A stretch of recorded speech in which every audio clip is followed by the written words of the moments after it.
Hello. Thank you all for coming, and thank you for joining the live stream as well, for ones who are watching. I am delighted to see so many faces here, people who are in love with Golang, or at least trying to get there. So today we'll have 3 amazing talks. As always, 3 different tracks, beginner, intermediate, and expert. We'll have Tautvydas, Mantas, and Paulius presenting interesting topics.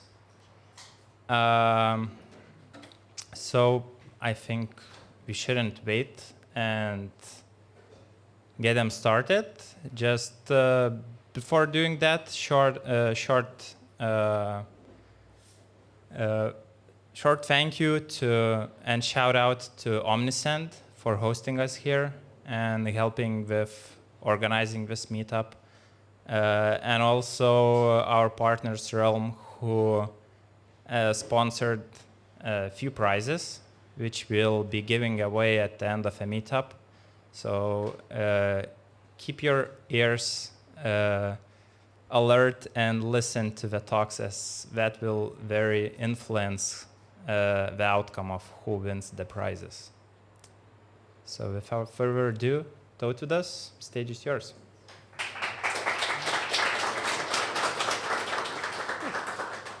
Okay, thank you, Rocky, for a nice introduction. So, hi everyone. So, as Rokas already mentioned, my name is Tautvydas, and I will be presenting a beginner's track related to object relational mappers, ORMs in short. So, but before that, a short introduction about myself. I work at Casti as a software developer, been there for 1 year. My general experience as a software engineer is 4 years. Started as a Java developer, ended up as a Golang developer. Been developing with Golang for around 2 years. So to start off, why I chose this name, ORM or Not-to-ORM. This discussion often sparks heated debates within the Go community.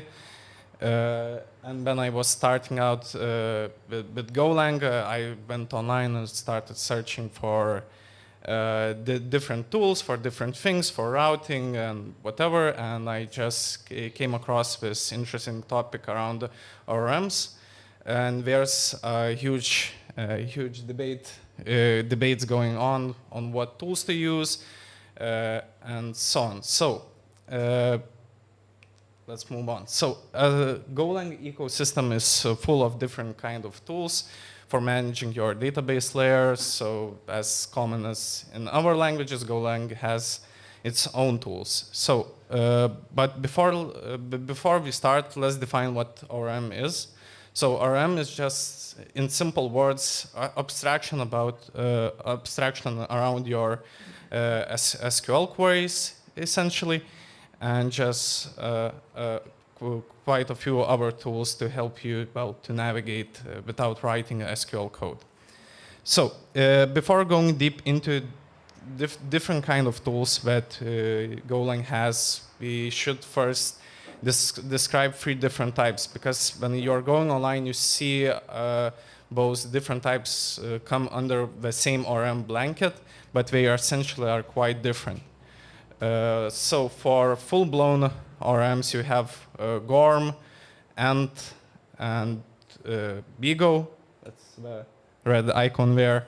Then you have your base database SQL package extenders like SQLC, which bring a lot of quality of life features and functions. And then you have your code generators, which generate code based upon some specific files or inputs, usually in some sort of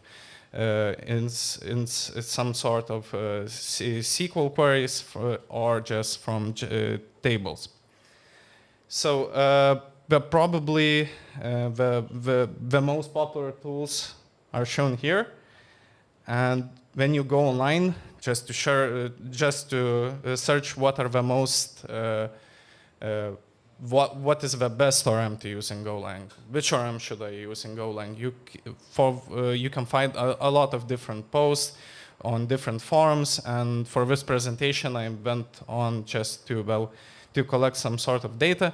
So for the past year search results, what is the best Golang ORM? I found that on Reddit we have 14,000 different results. On Stack Overflow, I found that we have a bit more than 1,000. But before going deeper inside the intricacies and just an overview of them, I can probably concise that all these questions fall under these three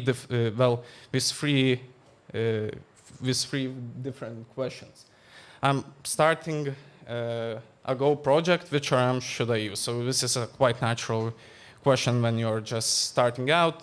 I had the same question: what tools to use, and so on. So the second question: will using ORM help me interact with my database if I'm not a SQL expert? So this is also a naturalizing question for people who day-to-day don't really need to interact with their database directly, just do not write inserts, updates, and so on. So they naturally pivot to more an abstraction layer of tool. And the final question, so this is the question which rises for most people coming on from most two previous questions. ORM is good for small projects, but not for big ones. Is this true? So, because when you're participating in most discussions, you can see that there's a lot of discussions going when to use some sort of, when should you use, for example, Gorm, or when you should use a library like SQLX. So let's look at some data here. So I collected the three most popular packages from those three distinctive types. So for them, the most popular tool for ORMs are Gorm. Is Gorm, so but above 30,000 stars on GitHub for base package extensions package.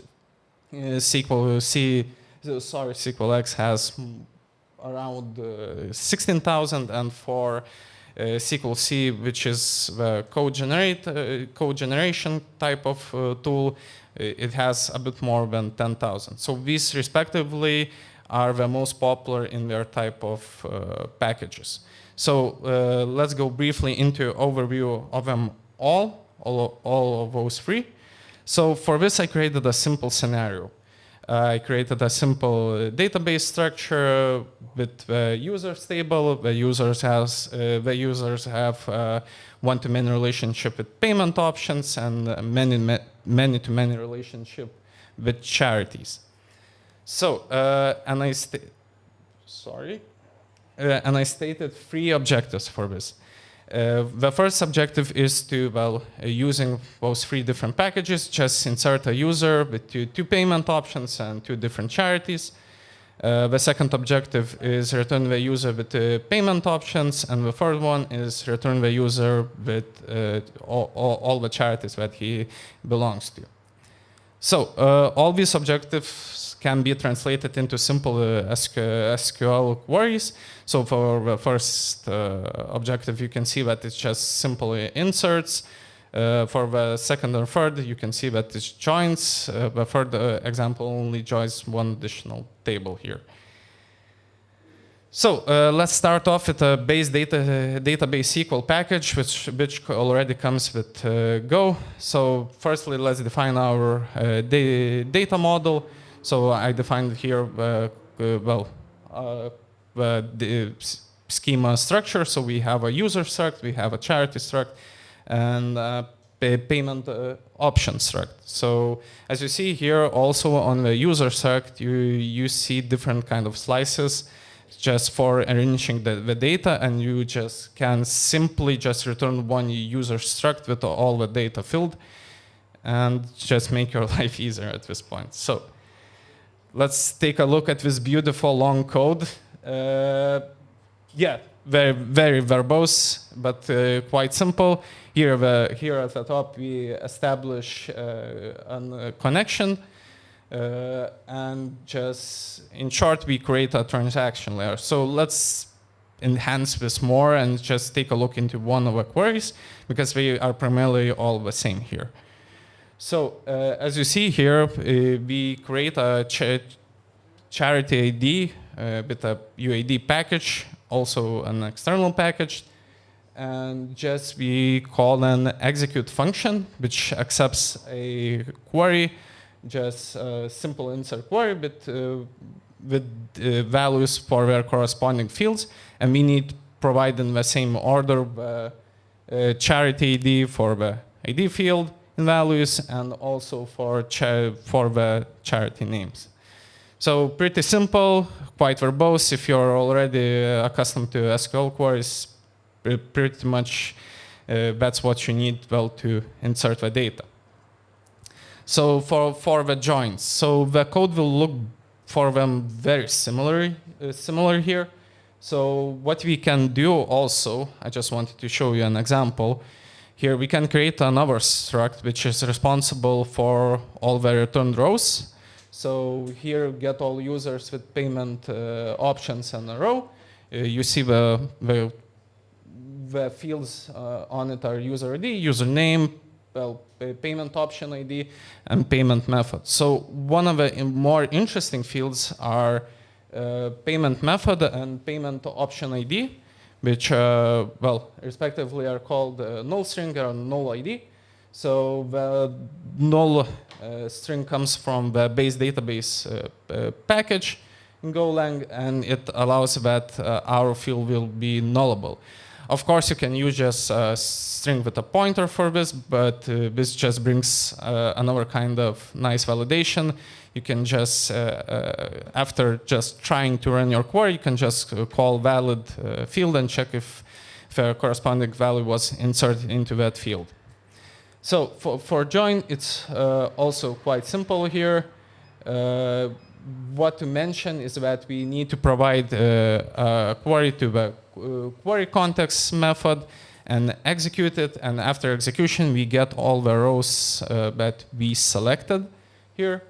And we go row by row and just scan all the fields in it. So one of the major things here, you need to keep the same order, because if you mix up, let's say, a username with user ID, you will get a type mismatch because, well, ID is a UID and the name is a string, or text or varchar, depending from which side you are looking at. So, and for the third objective, it's the same code here. So, so that we are now know how the database package looks like and its code. Now we can move on to Gorm. Gorm, I will remind you, is the biggest ORM in Golang.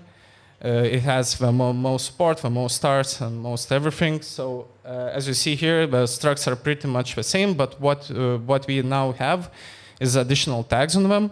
So let's say for ID, we need to, well, set the primary key. We set the, what kind of type. In this case, it's not ID.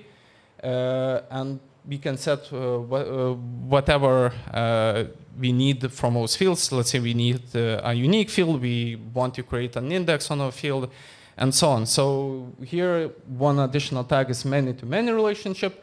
So we can specify that it connects user and charities together. Here, and based on this struct, let's move on. And based on this struct, we can migrate our data and migrate our structure of our schema just by providing all the structs, and they will map those fields and create the tables which we want. So let's say we specified that field is a unique field, so all that will also be migrated to our database. So this is the auto migrate method, and you see here down below we can create, let's say, a user struct with an ID, a name, and all the charities and all the payment options that we want. One interesting thing that we don't need to provide user ID to each separate payment option. that will be done automatically by Gorm when you're inserting data. So how do you insert? So I created here a simple transaction, which is also very neat and very small compared to let's say base database package transaction.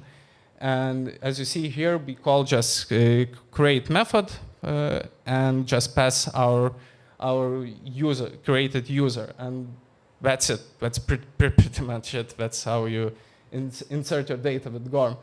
And with joins, well, ORMs are notoriously bad at joins, but here we have, well, I could call it just a single line of code if you're not handling any errors. So you can call preload functions just to preload the data on your user. So you specify and find what you want to find, and just to preload the data which is connected to that user. But like I mentioned, Gorm is very bad at joins, and we will see that in our next slide. So for inserts, I just logged out what it did.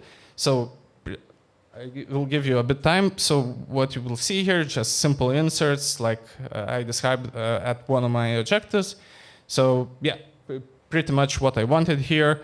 But for preloading part, this is not really good if you have millions of rows, because you're just selecting all the users. Of course, you can detach those into two different preloads. Let's say we want to preload the payment options with only user or vice versa. But yeah, as you see here, we are firstly what we do is selecting all the data from users. Of course, I inserted only one user, but if we would insert multiple users instead of equal, we would have in. So you can imagine that if you have like 10 million users and we are trying to search all their payment options, that would well, cause some problems. And you can see that in the last query, how that would look with in clause. So let's move on to SQLC, which is the code generation kind of tool. So here we go an inverse approach. We are not specifying stuff in the code, but we are just creating create a file with all the tables that we want. So under the hood, it just creates structs in a separate file, just from this schema SQL file. Same with queries, so that we can write whatever we want. So this fills our objectives perfectly. So as probably need to mention, you see there's a comment above each the different query. So you can, the first part for the name, you just specify what kind of method will be generated with that name. So let's say we want to create a user, so create user method will be generated under the hood. And you see here there are also two different tags, exec and many. Exec meaning just execute the query and just return an error if anything bad happens. For many, that means return a slice of selected items and an error together. So one more important thing working with SQLC is that you need to specify this configuration YAML from which you generate, well, based upon this, it generates your code. So we need to specify the packages. So let's say we name our package DB, so that's the package which all the code under will be generated. So the path to it, and the queries and schema location, which we described earlier, and the engine. So that would be Postgres in this example. And we also they have a lot more different options. So I chose one to show you. One is emit JSON text. So what it does, it then creates your structs from your table schema. It just adds the JSON text to all of them, so you can just marshal more easily. So this is how the code looks, and this is how the first one is for the inserting data, the second one is for getting that data. So let's enhance and see what is happening here. So let's say we are taking the create charities method. So what it does, it accepts a create charity params struct, which is generated based upon what the query wants to insert. So as you see here, we'll provide the charity ID and the name. Let's say we have more fields, so and we only specify those two, so it will create just whatever we want to insert here. And under the hood, it creates both 3 different things. So it creates a charity param struct with a JSON field, which I mentioned. It creates a create charity method, which has, like I said, just executes content and creates a string for that query. And one interesting thing is you would ask, I've seen this somewhere before. So this is the SQLC under the hood just uses the base database SQL package, which is coming from Go. So this is very nice if you're already experienced with writing from a base database package and just want to, well, abstract the code itself, not the queries. So same here for selecting parts. It's pretty much the same here, as you see. So yeah, and it also like generated the same stuff. So you can do that with also just writing by hand, or you can just generate it using SQLC generator. So SQLX, this is an extension on top of our base database package. So it's pretty much the same, and we'll not spend time just explaining, but we can see that there are additional tags for our call DB. So this is like, let's say we are selecting for user an ID and a name, so that will then we can pass the struct to our method, which comes also from SQLX library, and it will automatically map all those fields and values from charity. You don't need to specify them one by one. You just can call name the exact context, insert your query, insert your struct with specified tags, and it will automatically map. So this is a huge quality of life change.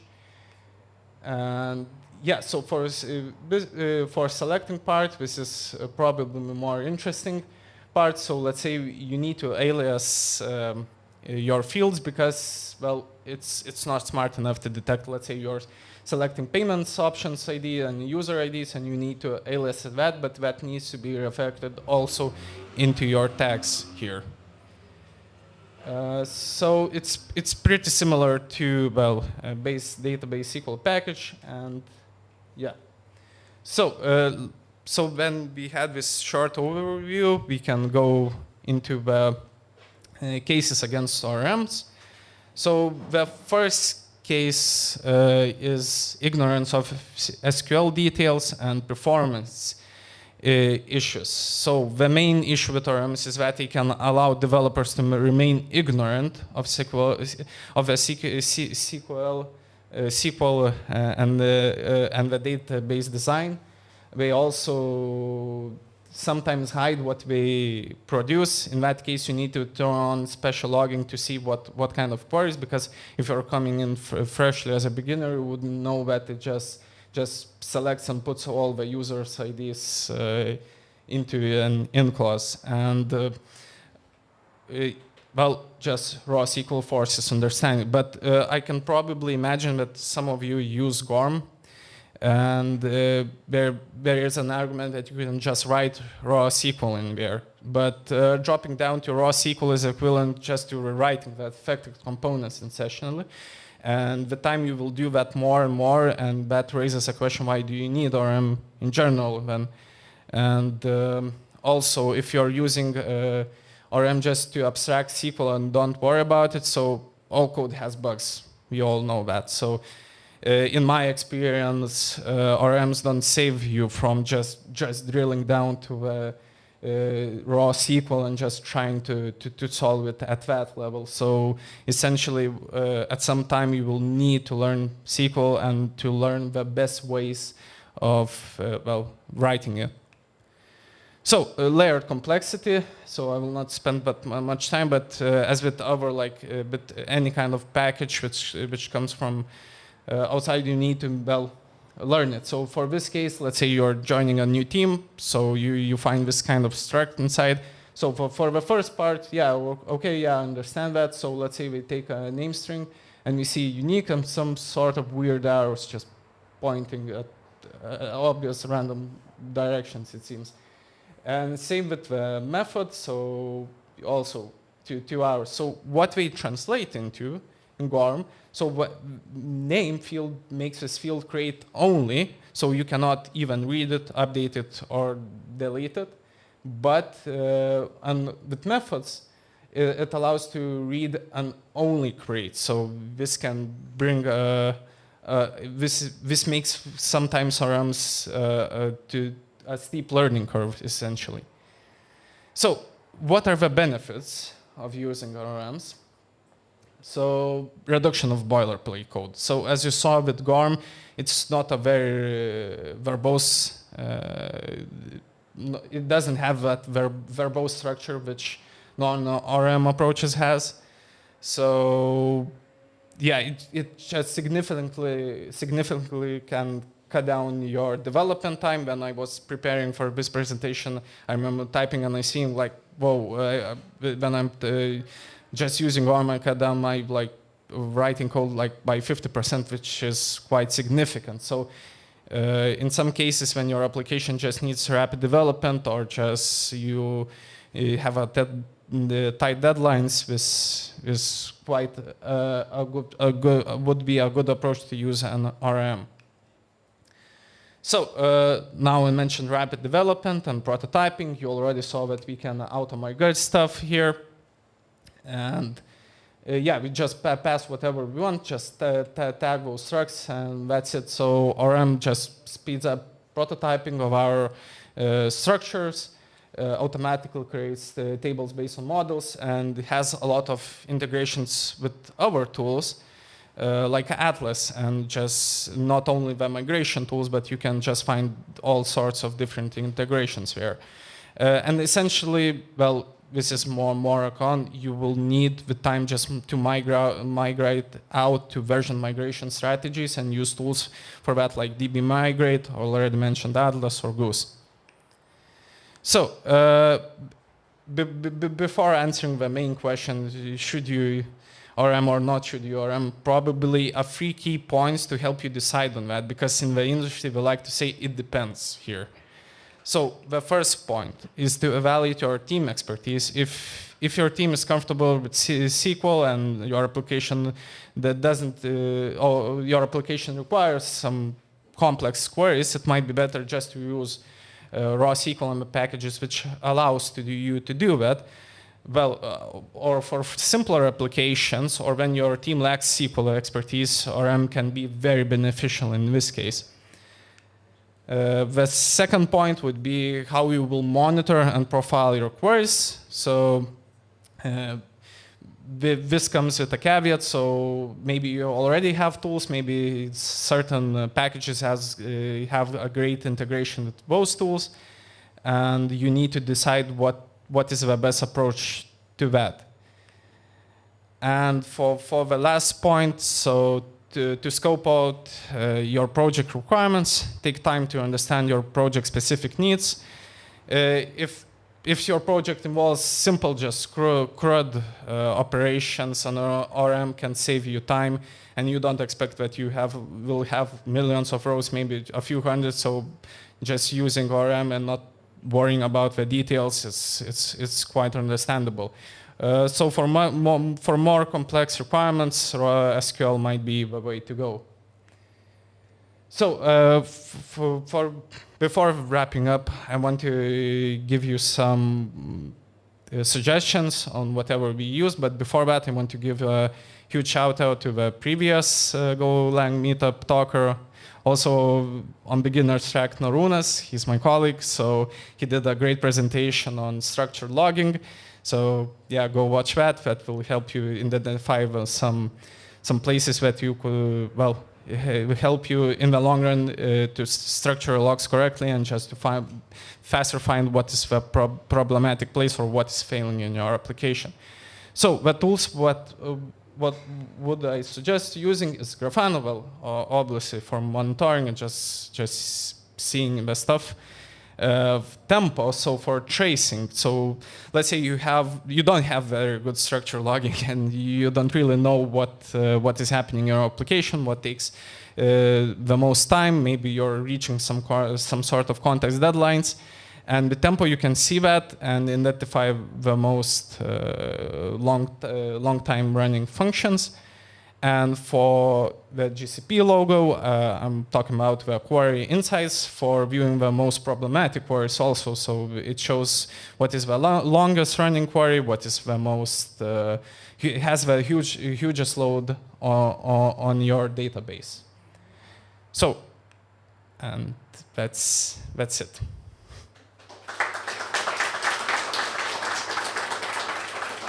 And are there any questions here?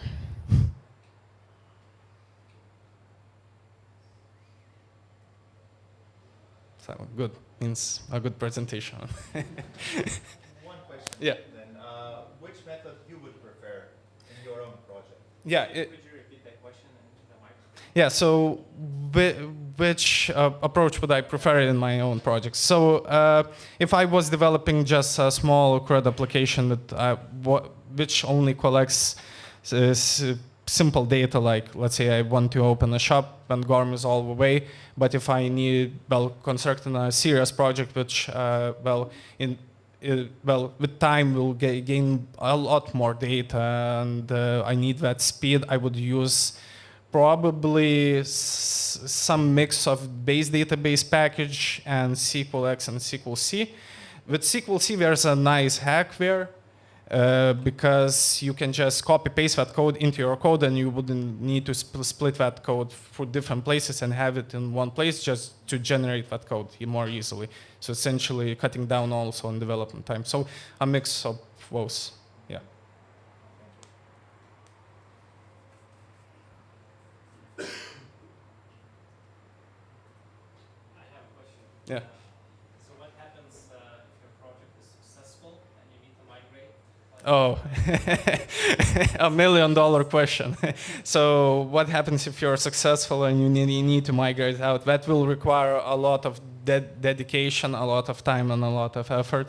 If you're switching from an ORM approach back to it, so we will need to write all the queries by hand, essentially. So optimize your code, create indexes, and so on. So.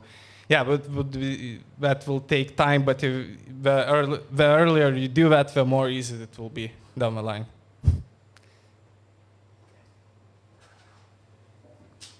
Thank you very much. Thank you, Tautvydas. It was really amusing. So next, we have Mantas, and he'll present how to build a security rule engine in Golang. Huge applauses.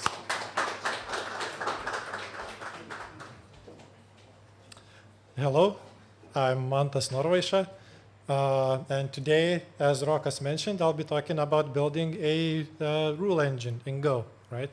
So a quick introduction about myself. So I'm the engineering manager currently at Cast AI in the security team. Previously, I was also working in the field of security on a web application firewall for a major cloud provider and other kind of security-related tooling, right? So yeah, let's go ahead and start. So first, what is a rule engine, right? So in the field of cybersecurity, which I've been working myself for about 10 years on, rule engines come up pretty often, right? So a rule engine is a component that takes two inputs, some data and a rule, and produces some kind of an output, which in the field of cybersecurity is most commonly a true or false, right? And yeah, talking about cybersecurity, this decision, true or false, is most often used for kind of categorizing events into malicious or non-malicious, right? And then this decision can be used for various kinds of things. So let's see some examples, like a web application firewall, right? So the event would be an HTTP request coming from the end user, right? And then based on your rule set, this HTTP request would either be blocked or served or forwarded to the origin server, right? While what we are currently building is a Kubernetes security posture management tool. So we have an agent running on customers' Kubernetes clusters. It collects various kinds of events, sends them to our backend, and then our backend tries to detect security anomalies on top of that, right? For example, we try to detect crypto miners running in customers' clusters, right? Which is a kind of a good indicator that your cluster is compromised, right? Most customers do not want a crypto miner to be running on their cluster, right? So that's a rule engine, right? A component that takes a rule and some data and produces a true or false decision, mostly in cybersecurity, right? So why build a rule engine at all, right? So for simple rules, you might first build them as just simple if statements, right?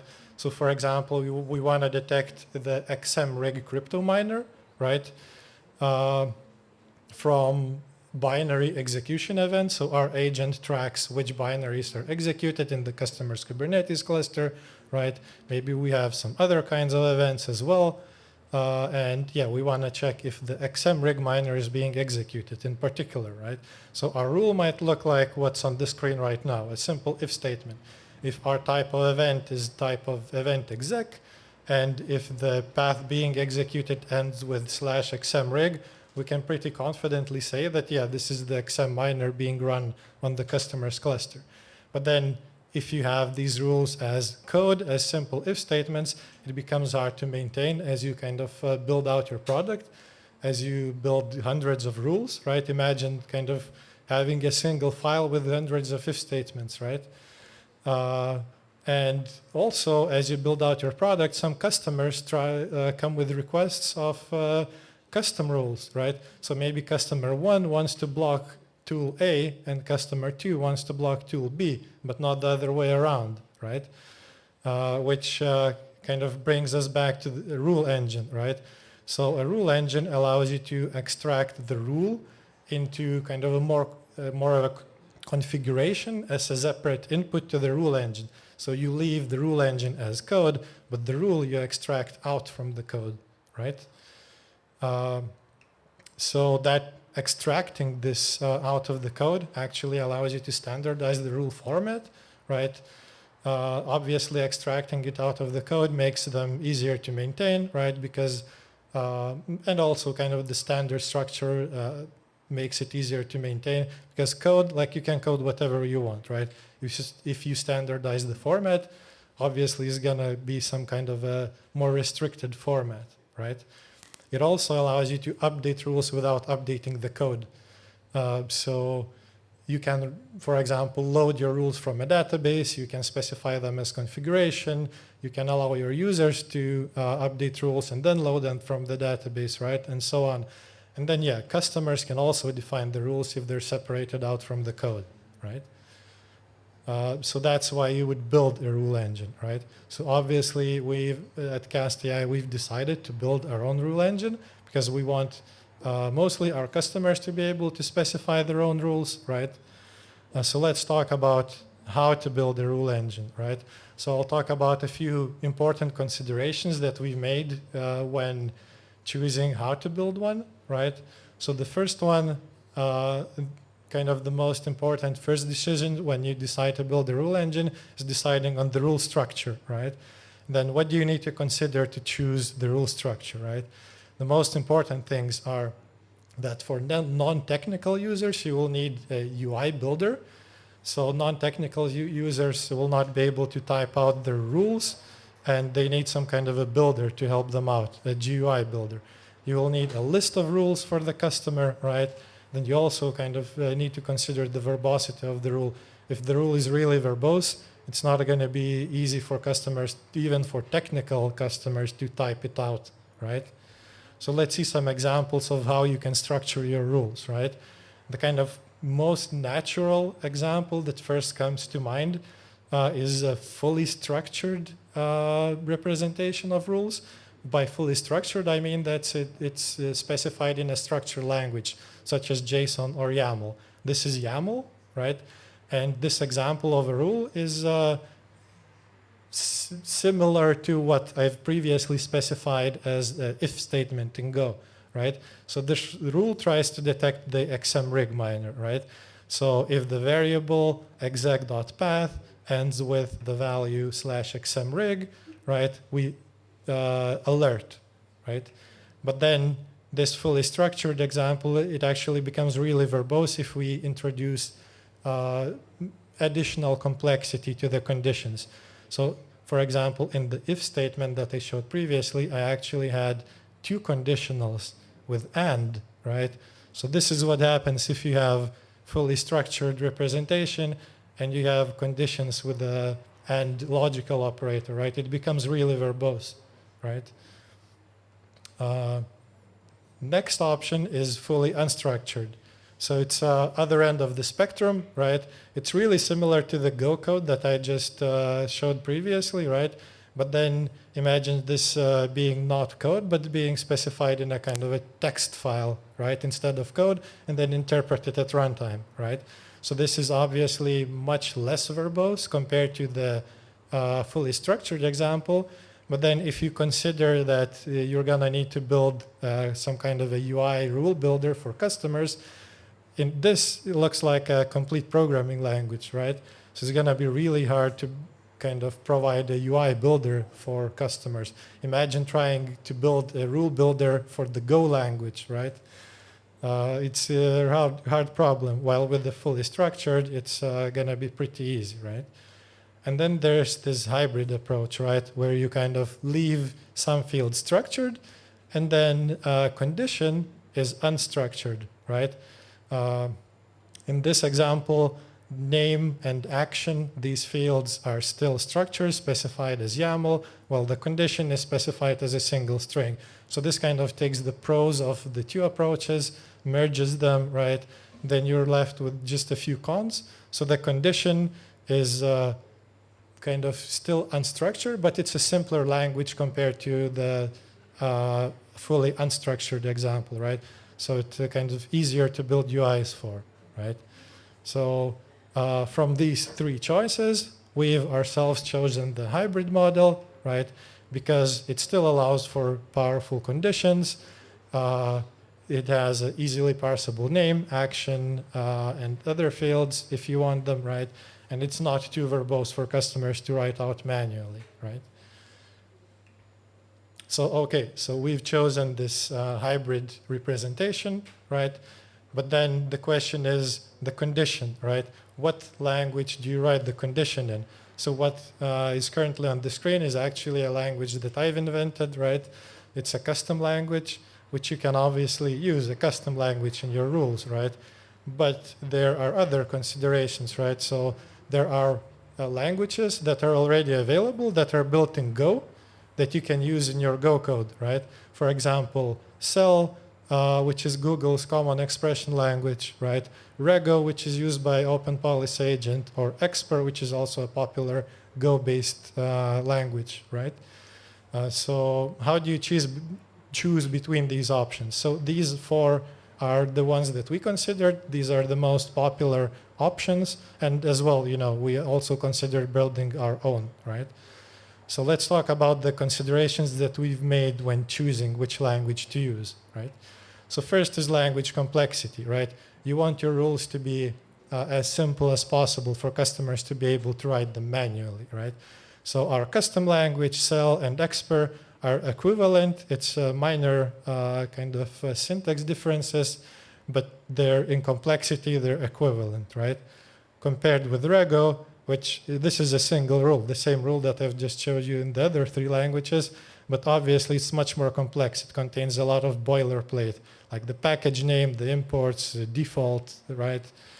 So these maybe could be hidden from the user, but then you're kind of making another language from Rego, right? Another thing that you need to consider is language familiarity, right? So all three languages that I've just talked about, Cell, Expr, Rego, are widely used. So they might already be familiar to customers. For example, Cell is used in Google's cloud, GCP, and it's also used in Kubernetes, right? While your custom language will definitely not be familiar to anybody, right? Next thing is you want to limit rule complexity, right? So basically you don't want customers to write rules such as this, right? So these are 3 nested for loops with 1 billion iterations each, and then at the last iteration it just returns true, right? So it's obviously a nonsensical kind of rule, right? But customers can do that if you provide them with the language, right? So you want to limit the complexity. And of all the 3 languages, actually Cell does support limiting expression cost, right? When you compile an expression, you get an AST, and then you can use this cost checker with this AST. You pass the AST, right?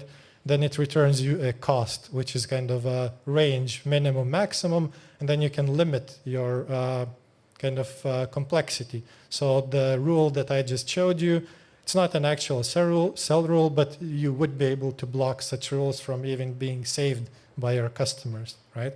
So Cell is the only language that supports estimating cost, and so it has a clear advantage over other languages because of in this regard, right?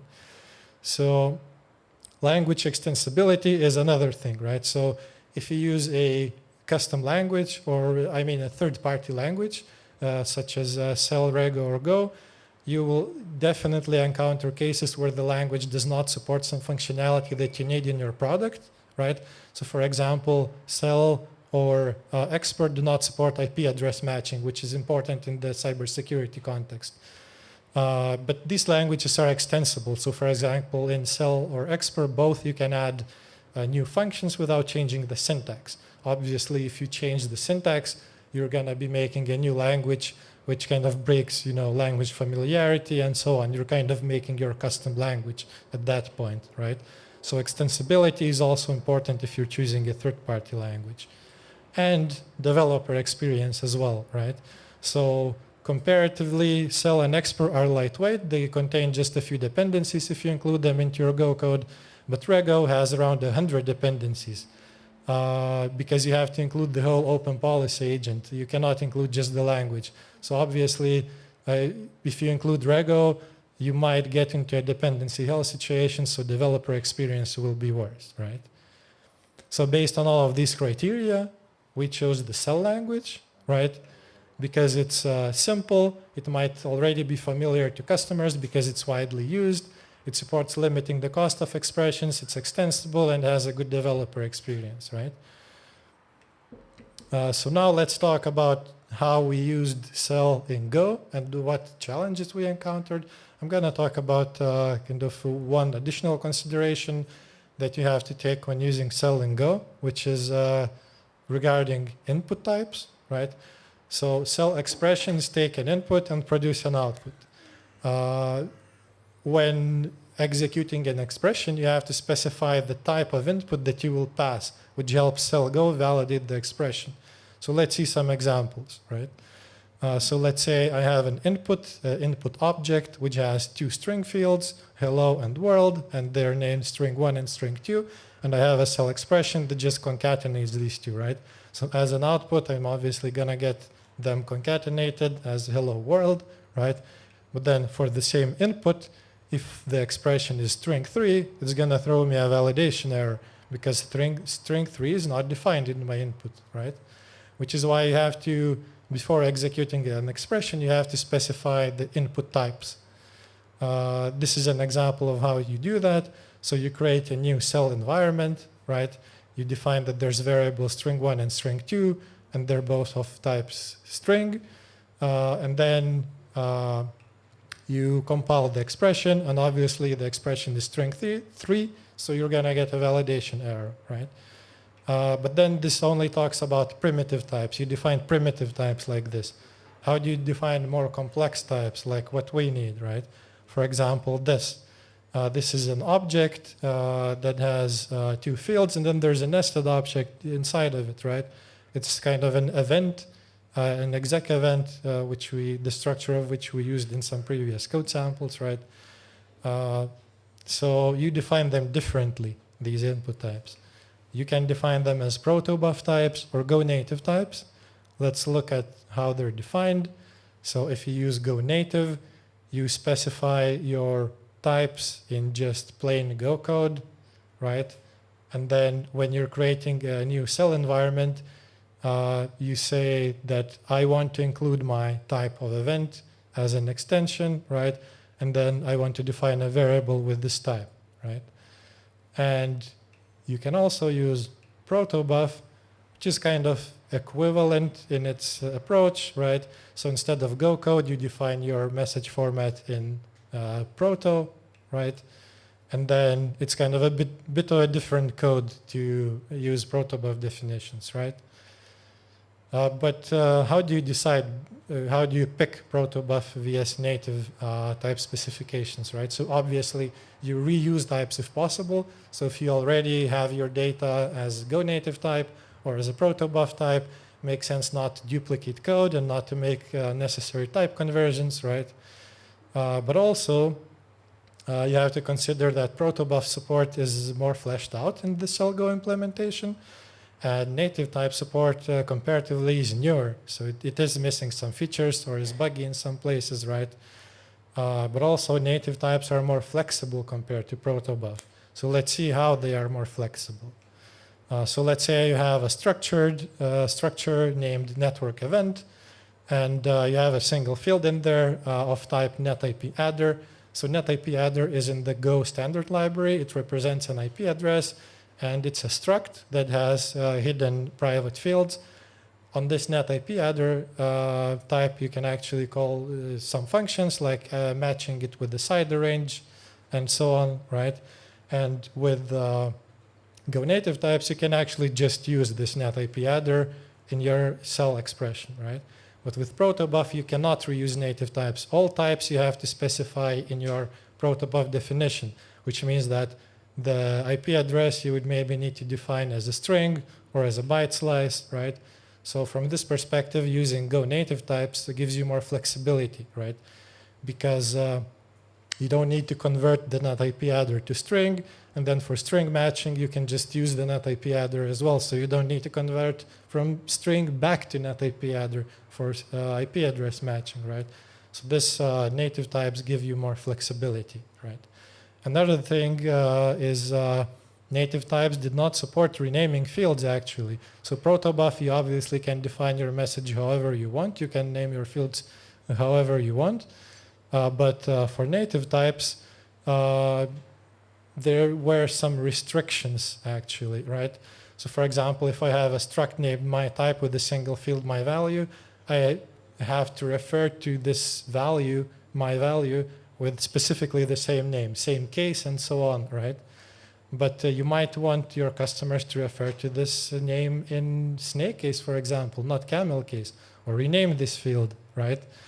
Well, in protobuf, you can do that by just kind of renaming your fields in protobuf. There's no restrictions, but the Go native type support can only access public fields, which means that in Go structs, they can only start with a capital letter, right? So what we did is we actually added support for renaming fields in the CellGo implementation. So we've provided a PR to the CellGo maintainers, right? We've created a PR. We've added the support for renaming fields, and it was just merged a few weeks ago. So in CellGo, we're using native types. You can actually now rename fields, right? Which is, I'm showing an example on the screen now. So you specify a tag on your struct named cell. This is really similar to how you specify JSON tags, for example. And now in the expression, you can refer to this as myValue snake cased, right? Because that's how I named it in my tag, right? And so because of the flexibility, we ourselves chose native types, right? And because we need to do fewer type conversions, specifically coming back to the IP address example, right? Yeah, so this is how we built our rule engine. We made 3 important choices on the structure, on the language, and on the input types, right? We chose the hybrid structure, the cell language, and the cell language, the input type, we chose native, right?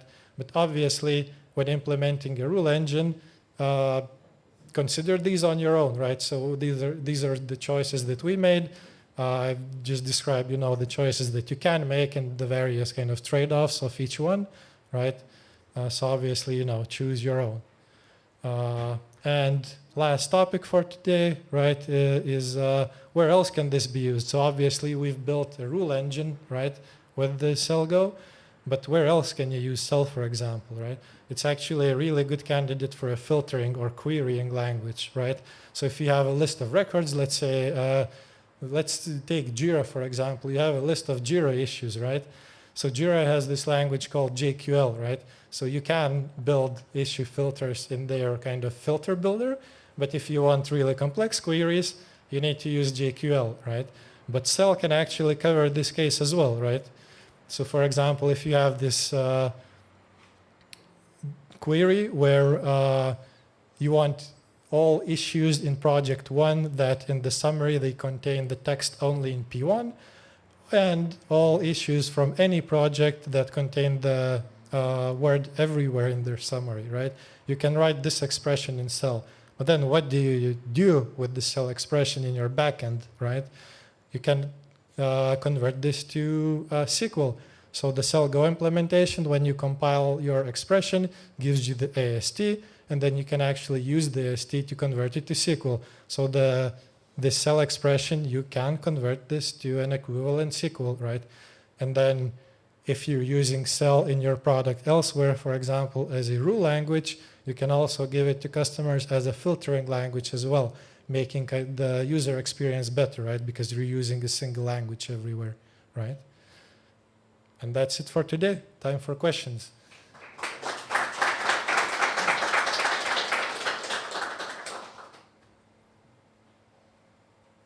Go ahead. How would you rename fields of types outside of your control? For example, from third-party packages or standard library? Okay, so the question was, how do you rename types that are outside of your control from a third-party library, right? That's a good question. I don't actually know. I don't think that's possible, right? You would have to define your own, I guess, right? Because you cannot add tags to third-party types. Yeah. Have you considered embedding JavaScript engine of some kind? Yeah, so the question was, have you considered embedding a JavaScript engine? JavaScript engine, no, we haven't considered. So specifically because JavaScript is too powerful, right? You can do many things in JavaScript, and you cannot really reliably limit the complexity of the rules, right? So for example, cell is just a single expression. A whole program is just a single expression. Well, JavaScript is obviously a complete programming language, right? So you can basically, as a user, paste a whole file of JavaScript, right? So we wanted to limit this complexity. And also, as I talked about in the presentation, with cell, you can calculate the cost of the expression, which you cannot do at least with what's available with JavaScript, I guess, right? So Cell also has this obvious advantage, right? You had a question as well? Oh, it's just a simple question about that IP address. So this rule engine, it has to like know the that IP address and how to map your values to it, right? Yes. So in our concrete example, like let's say an application makes some kind of a network request, and then our backend from our agent gets an event, right? That this application made the request to this and that IP address, and then you can write rules against that, right? Yeah, but does yeah? like the library knows this type. What if you define your own type? How would you cast the values to it? So you can define your own custom functions in Cell, right? So you would probably write your own function which casts this, or somehow converts this to net IP adder, right? But then you have an additional type conversion, which is why using Go native types, right? You can just use net IP adder and avoid typecasts.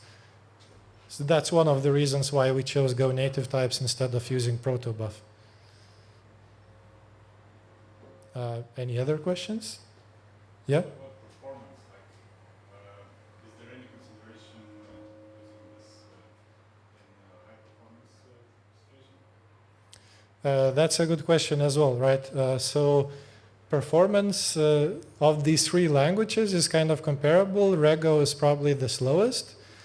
And these are all quite fast. So Cell and Expert, they compile to bytecode, and then you execute this bytecode, right?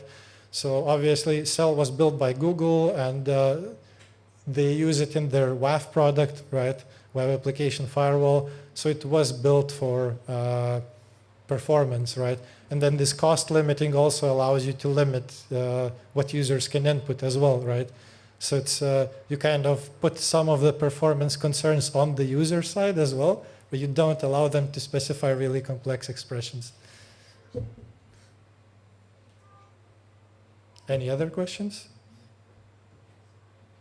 Yeah? Is there any ORM using Cell? I don't know. Good question, but I don't know. It's a matter of time. Yeah, I'm not sure how you would use Cell. Oh, for filtering, I guess, right? Regarding the last thing, right? Yeah, I don't think so. At least I don't know about it. Yeah, go ahead. Can you tell more about making changes to Cell, the process, and how long it took you to merge API? Okay, yeah, so the question was, can I tell you about making changes to CellGo and how long it took for them to merge our PR? So the project is actually quite active in that regard. So we made a PR and it was merged within a few weeks, right? And there's nothing special, right? You make changes, they get reviewed, and obviously if they look good, they get merged. So it's a quite fast kind of process, right? Did you have anything else in particular, or did that answer your question? Just curious if you need to provide any design documents, things like that. At least for this simple change, no. I would imagine if you wanted to change the language itself, like the syntax, you would probably need to do that, right? There's a whole Cell spec document in a separate repo. So if you really change the language itself, you probably would need to change the Cell spec first, right? But we didn't do that. It's just a simple change in the Go native type support. So we're not really changing how the language is written, right? Just how it's used. Any other questions? All right. Thank you for listening then.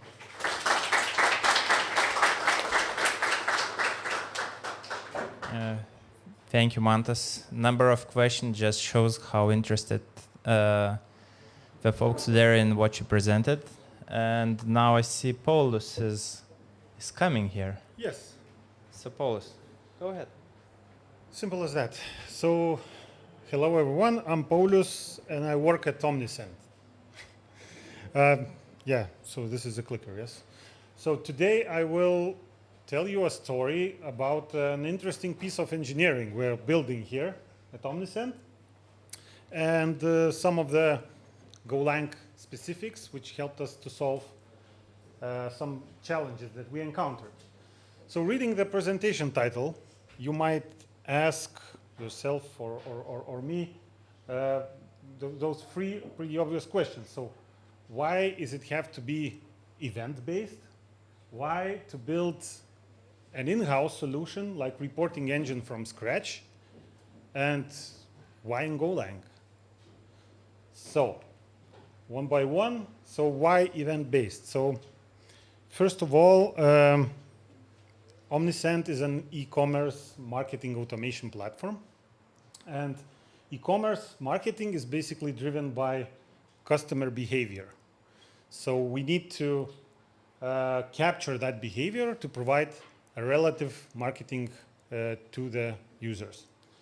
And interactions with the e-commerce shops and the products, like leaving a review, looking at the product, searching for the product, is basically best expressed as an event, as a data point, as an event. So, and there are lots and lots of possibilities to capture this data. Many, many forms of the events, which we don't even know today. Like it might be an event tomorrow, which we don't support. So we want to accommodate that capability into the platform to have this ability to build marketing experience on any future event with any possible combination of the content. So, and basically this capability allows to scale the marketing business and scale the Omniscent as a company. So that's why we go event-based. Why to build it in-house? Why not to take something what already exists? So industry has to offer a lot of cloud-native analytic products, very cool SQL databases. You can even Google and you get tens and hundreds of it. And there are also some open source projects which you could contribute, take and use. Looks like very attractive. But the reality is, our reality is that none of that actually out of the box suits our needs or specific constraints. What are those specific constraints and needs? So one of the more techy constraint is that Omniscent data has a flexible schema. When we talk about events and all this capability to have something from the future, it is important not to have anything fixed. Like we cannot build any structs, any code which expresses some, I don't know, order, card, or something similar like that. If we do it, it would lose the flexibility. So we need to handle the set of properties which is undefined. Properties basically might be different in each event, even of the same type. It might be extra properties or even less of them than we expect. Product must cope with that, with such reality, and to provide a good user experience. Basically, this schema from events is scraped at runtime, so we don't know it in the code actually. And the reality is that most of the data stores are very strict about the schema. If you take a lot of databases, yes, there are some which allows to do it flexibly, but it's quite strict on the majority of cases. So what are the other non-functional constraints that we have? So we want to have it, the reporting, we want to have it the real time. So basically after the event happens and is recorded into our system, we have only seconds to represent it in the report. That's basically one of the key requirements. Also, we want to deliver, build, and it incrementally. We don't want to take something very sophisticated, upload the data, and expect the good result. We want to take the safe approach and go step by step to build all the features that we need. Also, we want to reuse our existing infrastructure for data storage. I will tell you a little bit later on how we manage the events, how do we store them and organize them. And also we want to minimize technology-related risks. So it means that we don't want to have technology radar with Excel sheets of weaknesses and strengths and two-month process on evaluating them. So we just took a rocky path to go on our in-house solution with the reporting. The last question, why in Golang? So the obvious thing is that Golang is an awesome language. Most of you probably agree with that statement. It's also a main programming language in Omniscent, so we have pretty solid knowledge in the company. Also, technically speaking, the language is has low runtime overhead, and it's good for such performance-oriented problems. Of course, we are not crazy. We understand what we are getting into. So we don't want to build another database which we are not taking off the shelf. So we don't need any complex analytics like histograms or quantiles and everything. We're not building Grafana or something similar. We're just building what we need for our product. And that's basically operational metrics, not analytical metrics. Trying to create another database would be just crazy, but we just taking some of the concepts of it, so we can use them to build something which is efficient. Okay, so the platform. Talking about events, so before the reporting context, so transformation into the events took quite some time. So we're preparing for this ahead.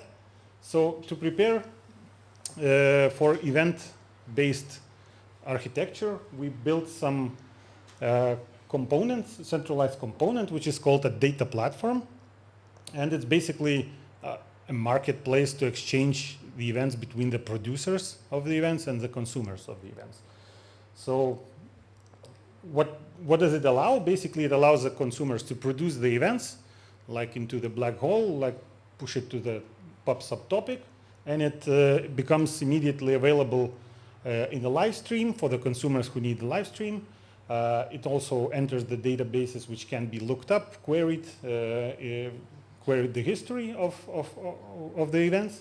And we also have the archive.db, which is BigQuery huge storage where we store things, analyze things, and in the case of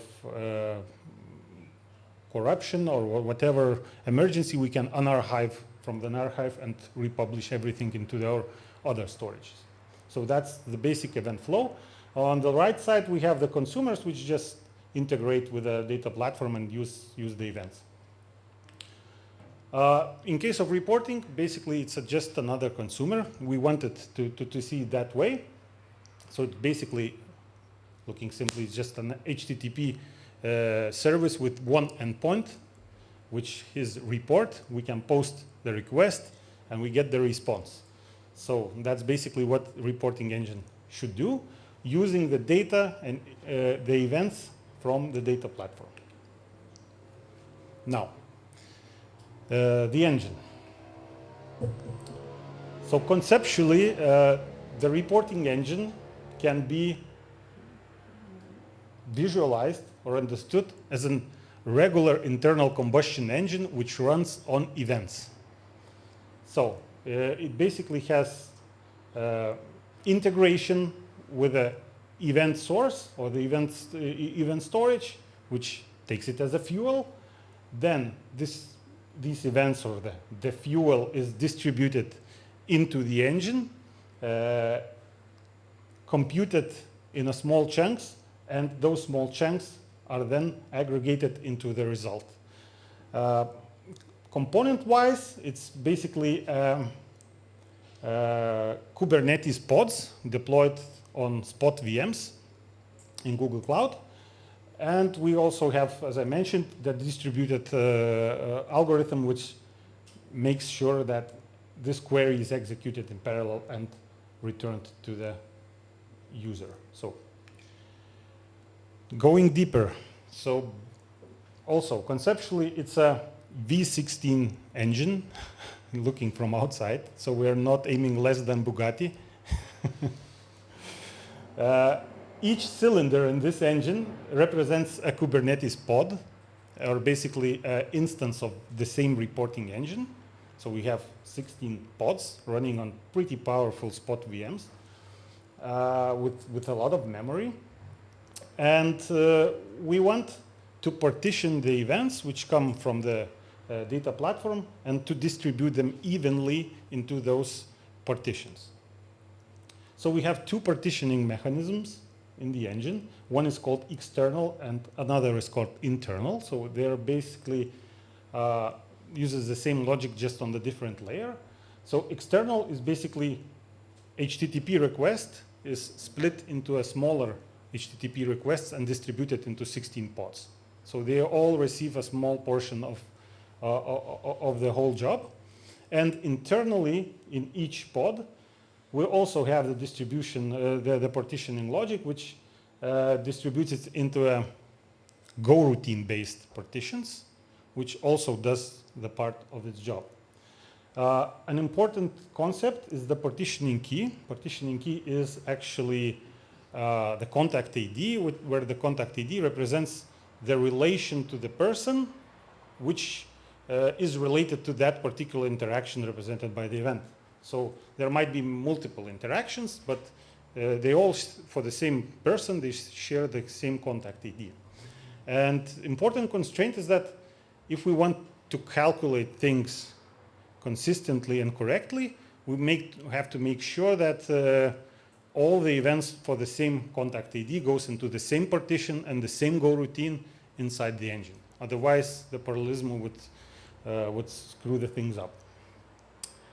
Yes. So, and after each partition completes its calculations, there is an aggregation algorithm which collects everything from those go routines, sums it up, aggregates, returns the request to the external partitioner, and that external partitioner, or we call it coordinator, will also aggregate everything into the state, which is ready for the report generation.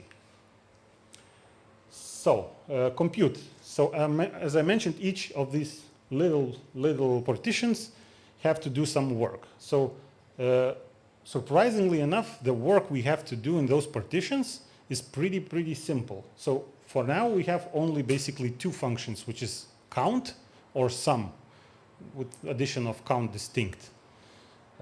So, actually, each partition is actually get a feed of events, apply some filters, and if it satisfies the condition, it basically increments or adds the value to the accumulator. That's it. After finishing on all these contacts, it's summed up into the result and returned up. So each contact bucket returns to the partition in the process. The process also returns the HTTP response to the coordinator, and we have results which we can aggregate in the coordinator for the final result. So how this aggregation concept works? So also, interestingly enough, and very simply, when we get the responses from every single partition, from all those 16 pods, we just sum it up into basically a sum of all partitions. But the interesting question is then on how do we calculate rates, how do we calculate averages and everything. So it cannot be all that simple, like counting and summing everything. So the secret sauce to this is basically doing this non-additive calculations on the very top level just before returning the response. Because the data amount is pretty small there. You have only the several responses to divide. And basically the formulas are applied on the final stage. So a little bit about formulas. So we support only 4 formulas. That's also as much as we need. So basically when we have the responses, we can do these non-additive calculations.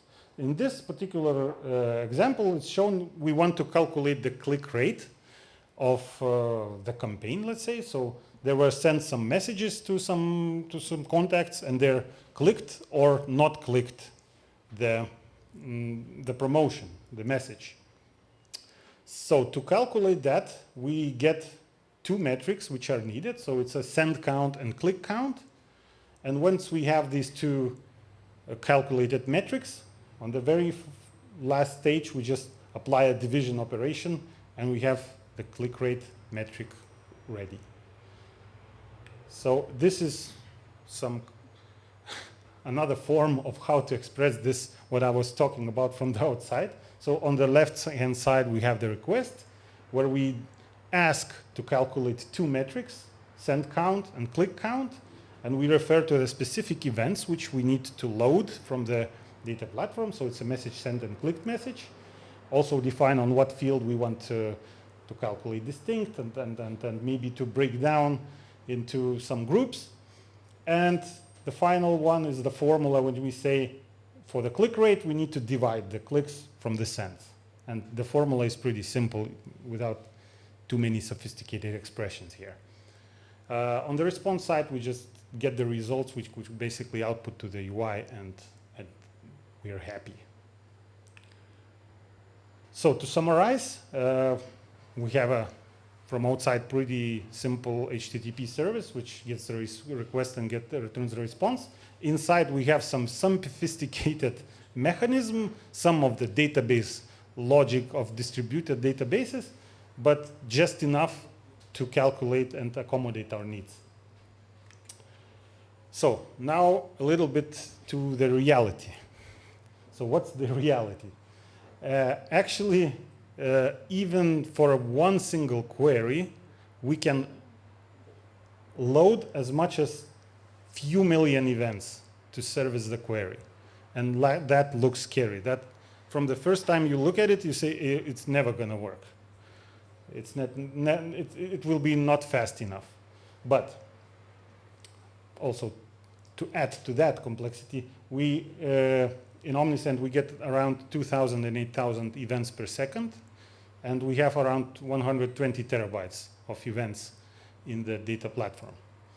So what are the success criteria for this crazy idea to work out? So basically we need to reach the target throughput, which can be achieved on this massive data load in seconds. We must make sure that we have the proper network and the proper database, which we can lift all those blobs, all those event structures, and provide us with basically fields that we need so we can count them or sum them.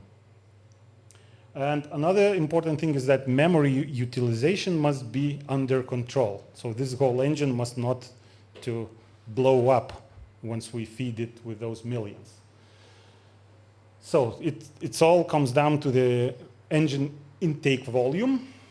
So the first iteration which I've showed, we were just integrating into one of the data platform storages, which is a big table, sophisticated key value storage, which we use to get the events for the specific contacts because of the specifically designed route key. And everything went well, but in the end, this fuel feed choked. We parallelized compute so good, like with all those cylinders and everything, that in the end, it was not able to, it starved on fuel. Not enough events we could load in a required time. So what we did is actually distributed these two things, like new events and old events. So the good thing about events is once they happen, they don't change. You can just put them and they stay as it was as they happened. So with the old events where a lot of amount of physical data is needed, we just wrote them to Parquet files and put them to the GCS Google Cloud. And surprisingly enough, GCS Google Cloud is very performant on download time. So it even outperforms the big table on the massive throughput when you need to pull a lot of information.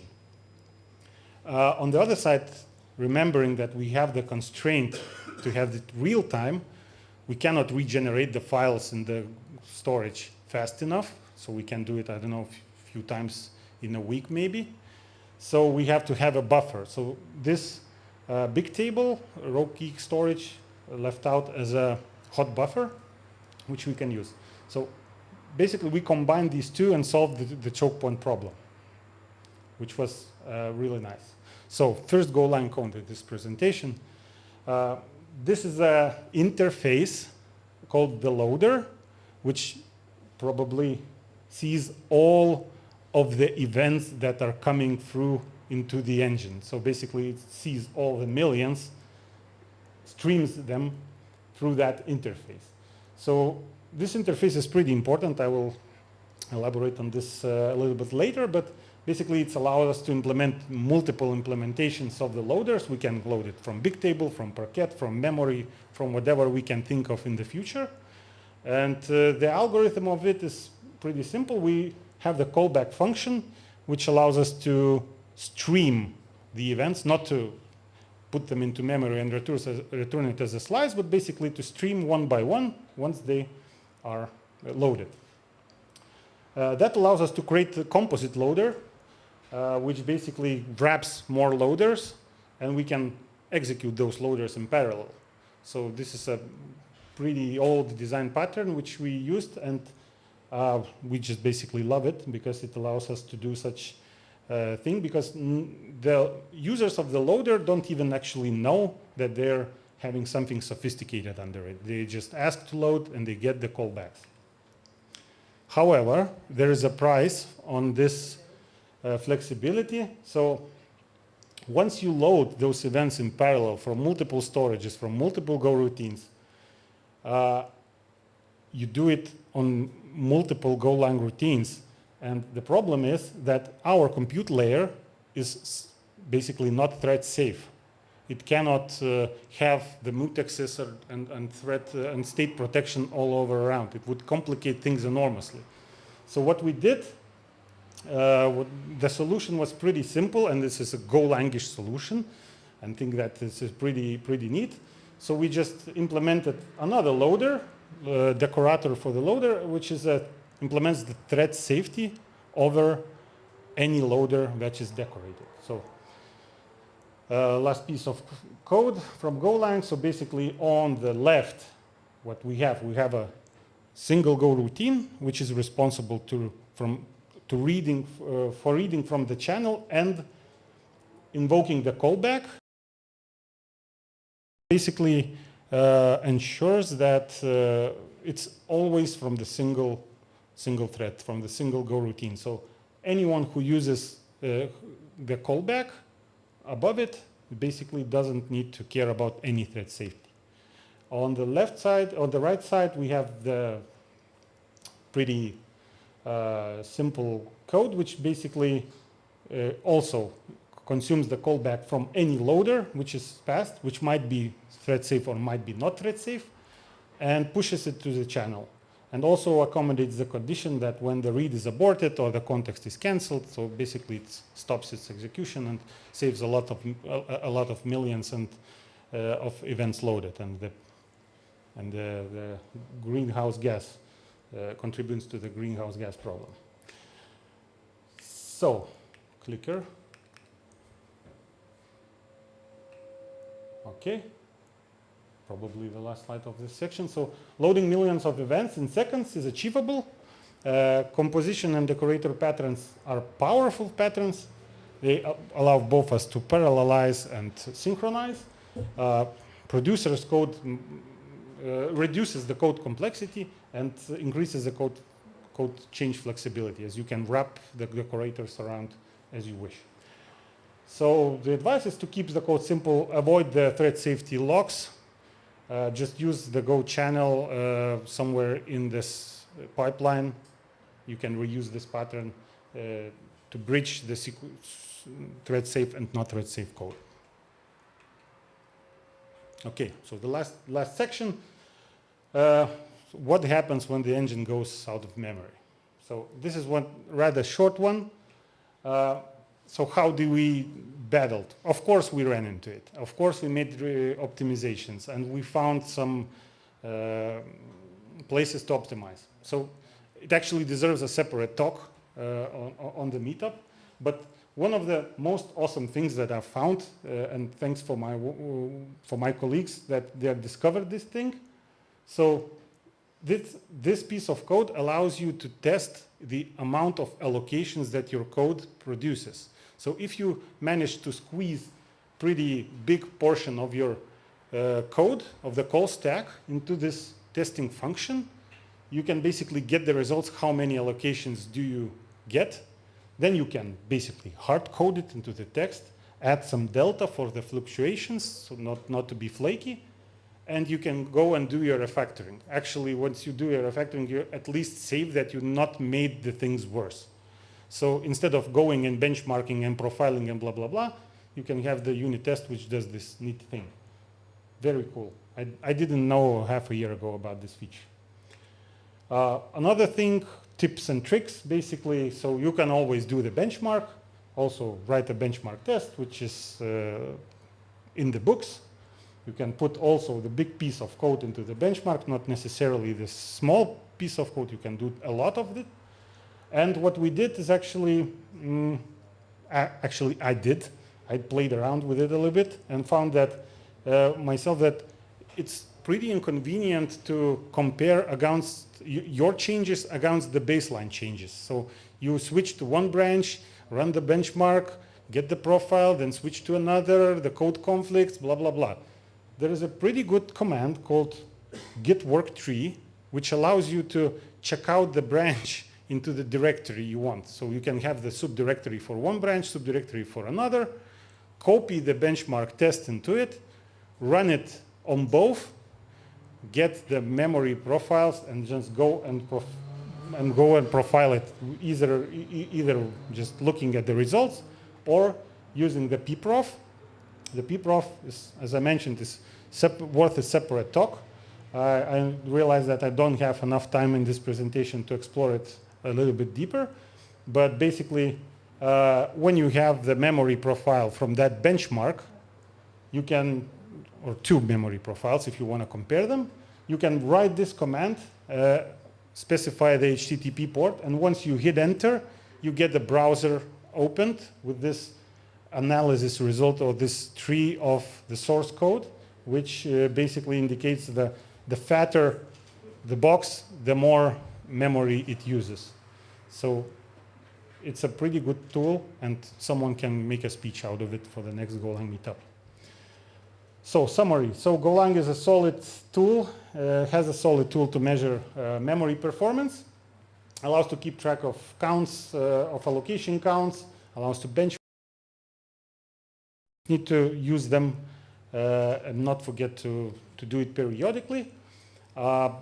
Yeah, and as I mentioned, profiling is a pretty deep topic with not that many good documentation, but there are some talks on YouTube, so there is a place to learn to do it. Yep. Thank you.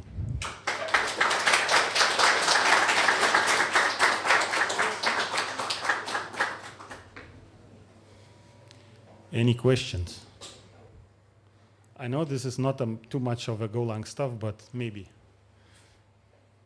Yeah, go on. How do you test for threat safety? The question is, how do we test for threat safety?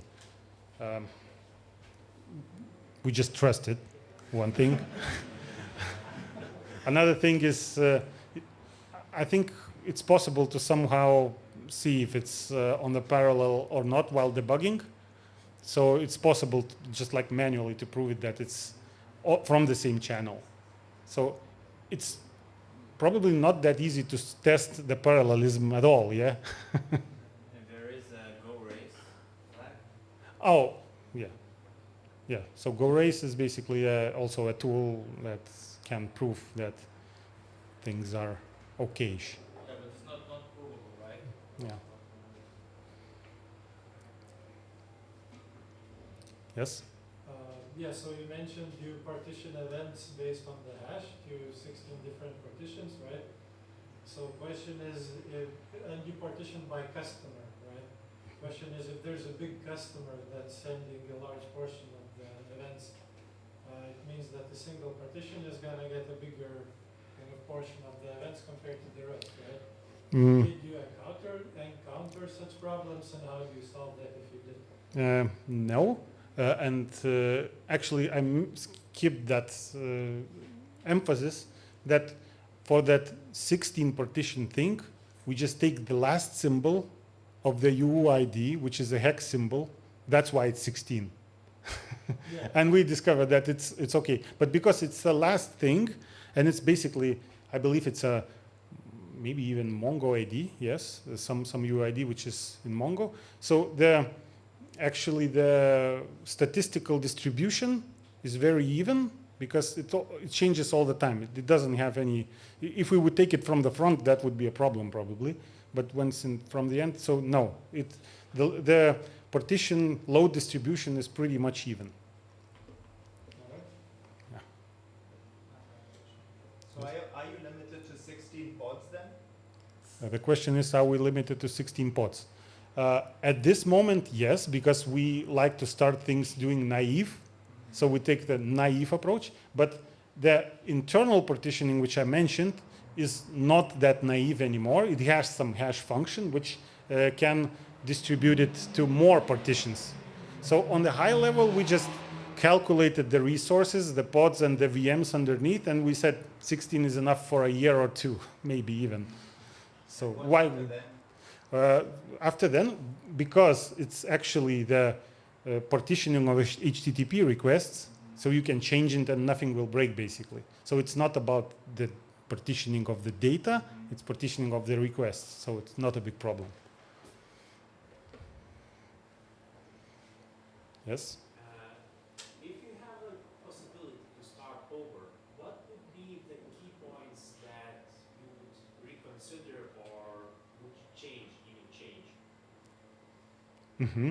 That's a good question. What if we would start over? What things we would reconsider? Probably not too many of the things that I mentioned in this talk. There are some internal things like sharing this accumulation, calculation state and the calculation logic. Sometimes it's now it's a little bit coupled with the structure, so more memory usage. But rather than that, probably not much. Talking about partitioning, probably it's proven to work at this stage. So you would not take a solution out of the box from the third party?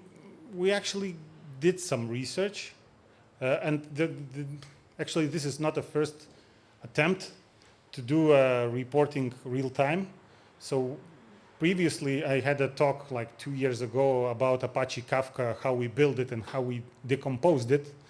And we know what does it mean to replicate data. So at this time we wanted to replicate it less. So taking some kind of exotic technology and building a pipeline of replication like through Kafka or whatever is not what we wanted to deal with. We wanted to start bringing value like in a month, not like building, integrating, screwing things together. So yeah, so we're still going forward with this approach. Of course, it's possible in the future to plug some alternative engine cylinder into the play, and we would have some hybrid. But now there is no such need to do that. As you are running on spot instances, how do you handle interruptions? Does it cause any downtime from the engine? Yes, so it's a good question. As we're running on the spot instances, does it encounter interruptions?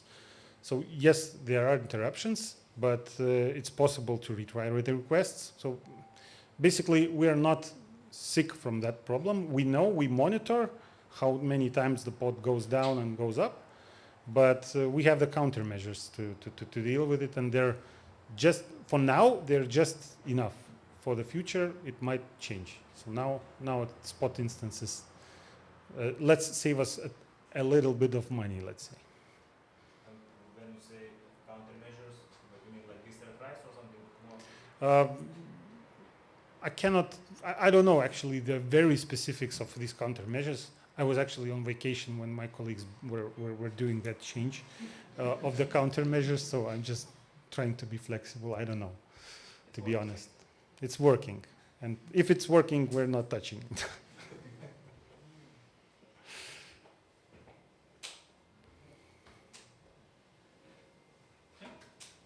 Beer time.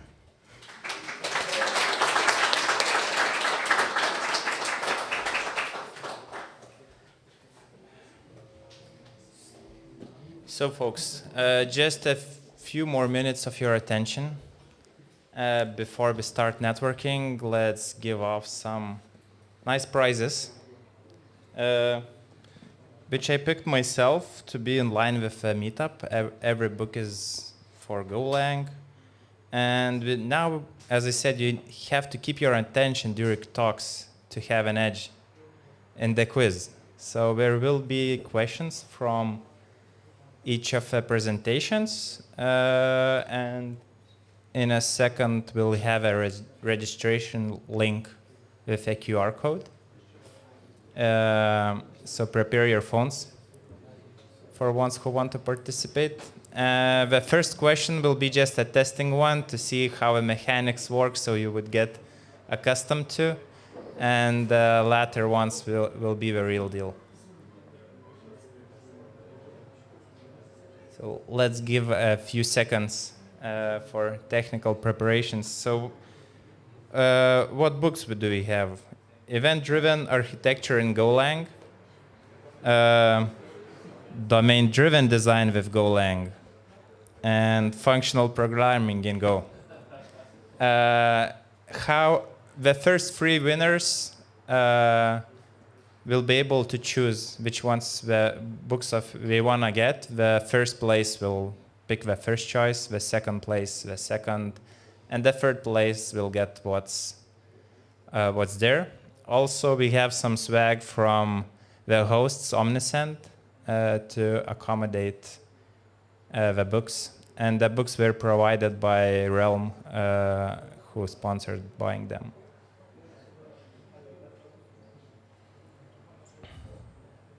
Okay. So.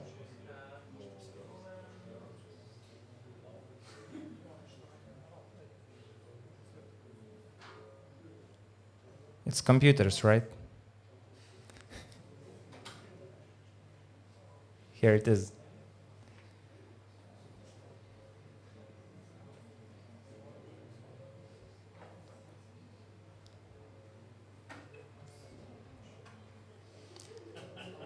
We'll have a few seconds more. I still see people trying to get the QR code.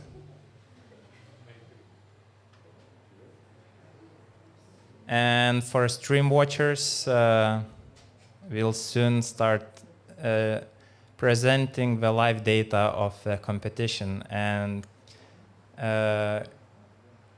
usually it's very exciting, so hold on a bit.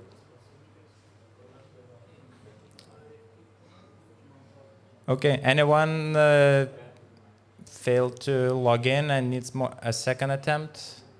5, 4, 3, 2, 1. Let's go.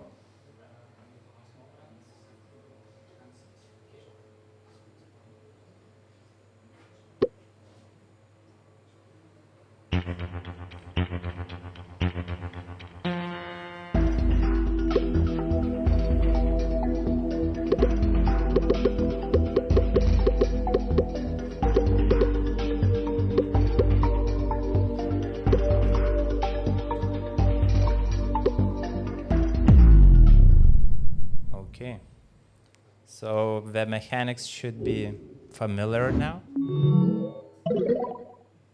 Still, we have the quickest ones to click. Okay, let's move to the real deal. You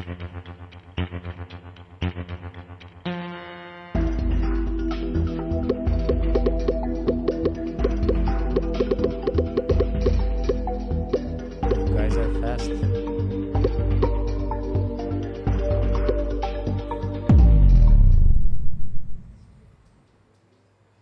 Okay, so the leaderboard. Okay, we have some changes there.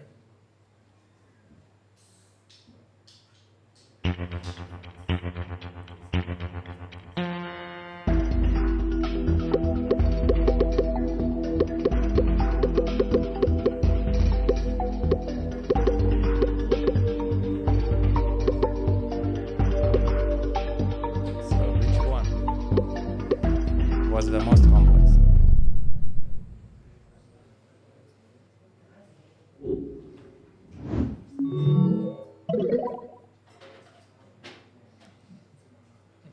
Okay, we have a few not correct answers, so it's not that straightforward.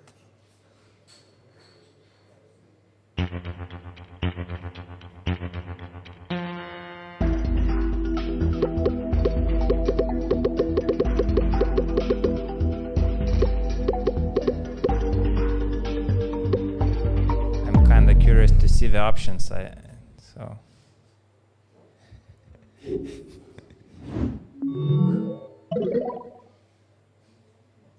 okay, 29 correct answers. Next.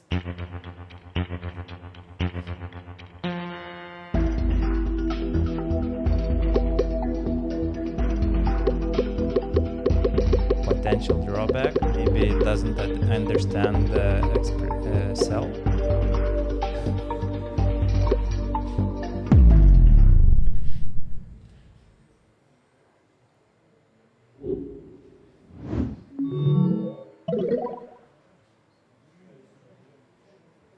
Okay, we have a change in the leaderboard. Most of you answered correctly, so it means speed is one of the variables here.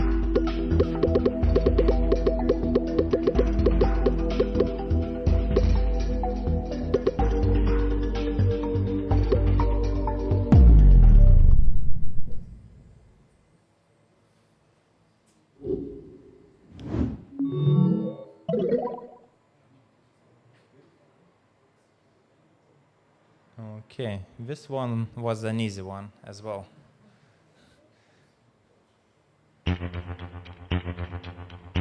The last one for ORMs, I guess.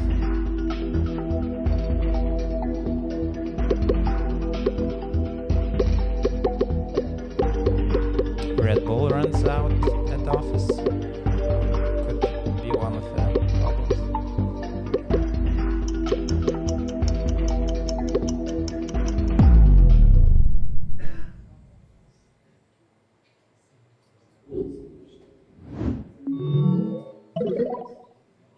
Okay, Domas is back in the lead.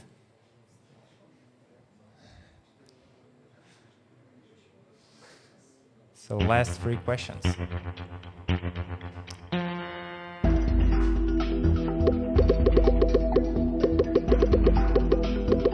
Bugatti engine.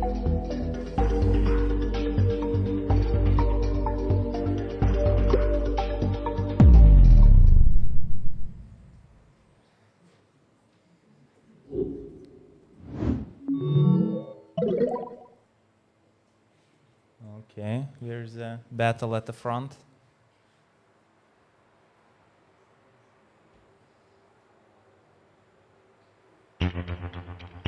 Two to go.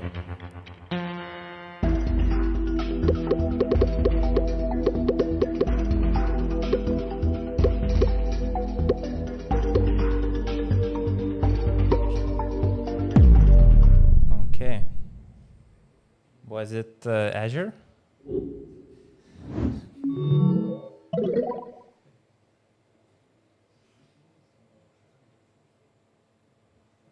So the last one, I hope it will be difficult.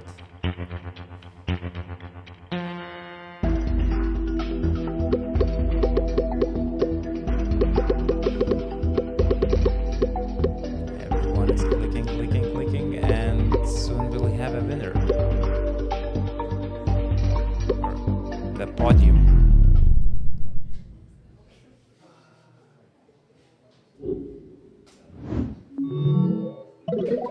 Okay, so the leaders didn't change much. Let's see the final results.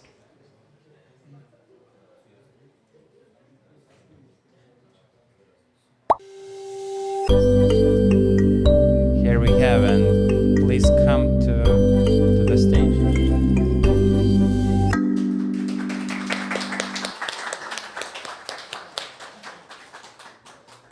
Okay. Faustus, hello. So, Faustus, which one is the most interesting for you?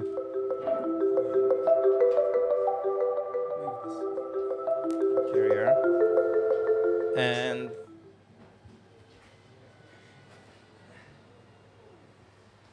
And the bag. So you wouldn't need to carry it in your hand.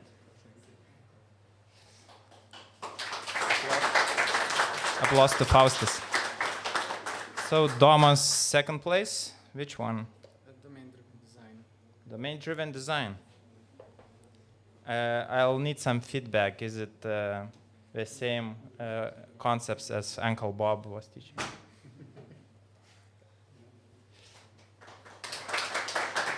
Okay, and for Albertus, it's functional programming in Go. Hope it will teach you something. So it was super amazing to have you here. I would say it was a perfect amount of people in this kind of space. We had the room to breathe and it wasn't empty. Stay around, and the main thing of going to meetups is to network after those. You can watch a stream at home if you want. So there are beverages and snacks here. And for those who are watching the video, you won't get that, so please come next time. Bye.